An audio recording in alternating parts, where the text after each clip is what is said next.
पंचकुला में पुलिस भर्ती के नाम पर एक आज बड़ा गिरोह पकड़ा गया है। इसे सीएम फ्लाइंग की टीम को एक खुफिया जानकारी के आधार पर पकड़ा गया है। पहला बता दें कि पंचकुला के गुज्जर भवन में कोई 11-12 लोग पिछले कई दिनों से रह रहे थे। शंका के आधार पर जब सीएम फ्लाइंग को एक इनपुट मिला कि यहाँ पर एक ऐसा गिरोह संचालित हो रहा है यहाँ से, जो कि हरियाणा के कुछ लोगों को, भोले भाले लोगों को झांसा देकर के, पैसा लेकर के और हरियाणा पुलिस में भर्ती करने का झांसा दिया जाता है। बाकायदा उनका पूरा रेट कार्ड था, जैसे कि होम गार्ड के लिए 2.5 लाख रुपए, सब इंस्पेक्टर के लिए 20 से 22 लाख रुपए का रेट कार्ड चल रहा था। ये जो 11 लोग आपको स्क्रीन पर अपने दिखाई पड़ रहे हैं, इनसे तकरीबन किसी से 5 लाख, किसी से 7 लाख, किसी से 8 लाख रुपए इस तरीके से टोकन मनी ली गई थी कि आपको हरियाणा पुलिस में भर्ती करा देगा। इनको बाकायदा एक ऑफर लेटर जारी कर दिया गया, नकली ऑफर लेटर कहा जाता है उसको, क्योंकि ऑफर लेटर असली तो है नहीं, वो तो झांसे वाला पर्सन है। झांसे में देखकर उसने ऑफर लेटर जारी कर दिया। ऑफर लेटर जारी करने के साथ ही इनको 1-1 महीने की तनख्वाह भी दे दी गई। जो जानकारी मिली है सूत्रों से, हमें जानकारी मिली है वो ये कि इनको 1-1 महीने की तनख्वाह भी दे दी गई है और गई थी, और इसके साथ पुलिस की वर्दी भी सिलवाई गई थी। बस इनके ऊपर ये कहा गया था कि अगर जैसे ही 3 महीने की तनख्वाह आएगी, 2 महीने की 3 महीने की तनख्वाह आएगी, बाकी के पैसे आपको खाते में ही जमा करने पड़ेंगे। पकड़ा कहां से गया कि जब वो तनख्वाह उसे डाली, उसने जो तनख्वाह डाली मतलब वो डाल दी कैश करके, जबकि अमूमन तौर पर ऐसा नहीं होता। अगर हरियाणा सरकार की तरफ से जो तनख्वाह आएगी वो आएगी अकाउंट में आएगी और अकाउंट से आएगी। तो वहां पर अभ्यर्थियों का संभवतः ऐसा माना जा रहा है कि अभ्यर्थियों का शक गया कि कैश में तनख्वाह कैसे आ सकती है। उसके आधार पर जब ये मामला धीरे धीरे खुला, सीएम फ्लाइंग के पास पहुंचा, तो सीएम फ्लाइंग ने जानकारी जुटाते हुए जो जानकारी मिली कल परसों रात से, यानी कि आज है 5 तारीख, 3 तारीख की रात से ही इस मामले पर लगी हुई थी।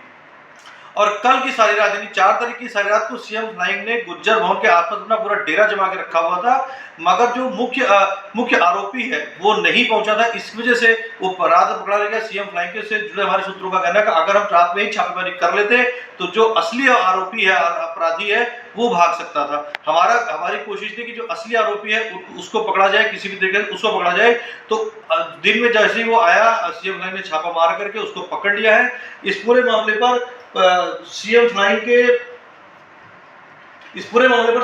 के डीएसपी जितेंद्र सिंह ने अब इस घोटाले कांड को लेकर के क्या कुछ बताया, सुनिए। पकड़े हैं, क्या मामला क्या है सर? देखिए, आज हमारे जो पंचकुला की सीएम फ्लाइंग की यूनिट है उसको एक गुप्त सूचना मिली थी कि यहाँ पे जो गुज्जर भवन है, यहाँ पे कुछ कैंडिडेट्स को हरियाणा पुलिस और होम गार्ड में ज्वाइनिंग के लिए इकट्ठा किया गया है किसी के द्वारा धोखाधड़ी के तहत। जब मौके पे टीम ने रेड की तो यहाँ पे एक व्यक्ति, रविंद्र नाम का व्यक्ति मिला, जिसके साथ 11 कैंडिडेट्स थे। उन कैंडिडेट्स को इसने कुछ को हरियाणा पुलिस में, 2 कैंडिडेट्स को सब इंस्पेक्टर भर्ती करने के लिए तथा 4 कैंडिडेट्स को कांस्टेबल भर्ती के लिए और बाकियों को होमगार्ड की भर्ती के लिए यहाँ पे रुकवाया हुआ था। जो अभी प्रारंभिक हमारी रेड में जो हमें सूचना मिली है उसमें इनको कुछ आई कार्ड भी इशू किए गए हैं, ज्वाइनिंग लेटर्स दिए गए हैं और इनसे पैसे भी लिए गए हैं। पैसे इनके द्वारा कुछ खातों में भी डाले गए हैं और जो ये फ्रॉडस्टर है इसके द्वारा इनको किसी को 1 महीने की और किसी को 2-2 महीने की सैलरी भी दी गई। अभी हमारी जो टीम है वो कार्रवाई कर रही है और डिस्ट्रिक्ट पुलिस के साथ जो आगे की कार्रवाई है वो अमल में। तो सर, मेन अक्यूज्ड कुछ को डीएसपी क्राइम बताता था, आई कार्ड भी मिला है, तो कुछ और लोग भी इसमें इन्वॉल्व हो सकते हैं सर? देखिए, ये पहले अपने आप को किसी क्राइम यूनिट का हेड भी बताता है, उसके बाद इसने अपने आप को डीएसपी सीआईडी पंचकुला भी बताया। तो ये टाइम पे अलग अलग कैंडिडेट्स को अपना अलग अलग डेजिग्नेशन बताता है। तो कई और युवाओं को भी ठगा हो सकता है सर? इन्वेस्टिगेशन आगे बढ़ेगी? अभी बहुत ही प्रारंभिक स्टेज में है जो हमारी रेड हुई है और जो आगे की इन्वेस्टिगेशन है।